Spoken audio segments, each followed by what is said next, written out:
অবিরাম বৃষ্টি, অন্যদিকে পাহাড়ি ঢল। প্রকৃতির এই নির্মম আঘাতে দেশের হাজারো পরিবার আজ ঘরহারা। সাম্প্রতিক বন্যায় দেশের বিভিন্ন জেলায় বহু মানুষের মৃত্যু হয়েছে এবং লাখ লাখ মানুষ পানিবন্দী হয়ে মানবিক সংকটের মুখে পড়েছেন।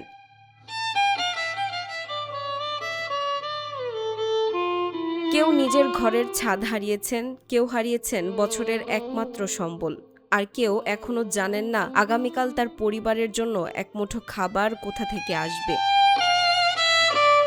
এক বছরও হয়নি যখন ফেনী, নোয়াখালী আর কুমিল্লার মানুষ বুক সমান পানিতে দিন কাটাচ্ছিল। তখন দেশের দক্ষিণ পূর্বের পাহাড়ি জনপদ থেকেও ছুটে এসেছিল অসংখ্য সহায়তার হাত। চট্টগ্রাম, বান্দরবান, আলীকদম, থানচি, রুমা নিজেদের সীমিত সামর্থ্য নিয়েও তারা দাঁড়িয়েছিল অসহায় মানুষের পাশে।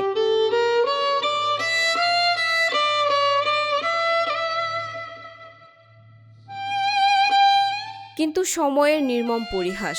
আজ পানিতে ডুবে আছে চট্টগ্রামের বিস্তীর্ণ এলাকা। কক্সবাজারের চকরিয়া, বান্দরবানের আলীকদম, থানচি, রুমা, রোয়াংছড়ি, নাইক্ষ্যংছড়ি সহ পাহাড়ি অনেক জনপদে টানা বর্ষণ, পাহাড়ি ঢল ও ভূমিধসে মানুষের জীবন থমকে গেছে। কোথাও ঘরবাড়ি পানির নিচে, কোথাও পাহাড় ধসে বিচ্ছিন্ন হয়ে গেছে যোগাযোগ, কোথাও বাবা মায়ের চোখে শুধু সন্তানকে বাঁচিয়ে রাখার আতঙ্ক।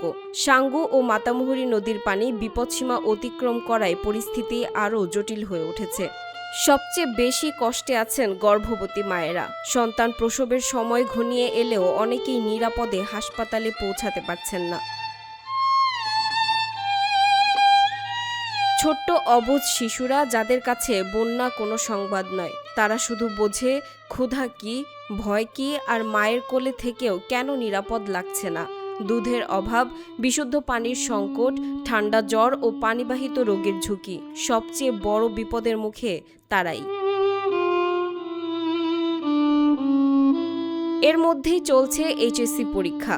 হাজারো পরীক্ষার্থীর বই খাতা ভিজে যাওয়া, ভবনের ছাদ থেকে পানি পড়ার কারণে ছাতা মাথায় দিয়ে পরীক্ষা দেয়া, আশ্রয়কেন্দ্রে বসবাস, বিদ্যুৎ ও ইন্টারনেট বিচ্ছিন্নতা এবং পরীক্ষা কেন্দ্রে পৌঁছাতে পারবে কিনা সেই অনিশ্চয়তা নিয়ে দিন পার করছে। একটি পরীক্ষার জন্য যে প্রস্তুতি তারা মাসের পর মাস নিয়েছিল, প্রকৃতির এক আঘাতে আজ তা অনিশ্চিত। দুর্যোগ কাউকে চিনে আসে না। আজ পাহাড় কাঁদছে, কাল হয়তো কাঁদবে সমতল, কিন্তু মানবতার কোনো ভৌগোলিক সীমানা নেই। এই দুর্যোগ কোনো জেলার বা অঞ্চলের নয়, এই দুর্যোগ পুরো বাংলাদেশের। তাই এই দুর্যোগের সময় সবচেয়ে বড় শক্তি হতে পারে আমাদের মানবতা। কারণ দুর্যোগের সময় মানুষকে বাঁচিয়ে রাখে শুধু ত্রাণ নয়, বাঁচিয়ে রাখে মানুষের প্রতি মানুষের ভালোবাসা। সামিরা বাঁধন, আয়না টেলিভিশন।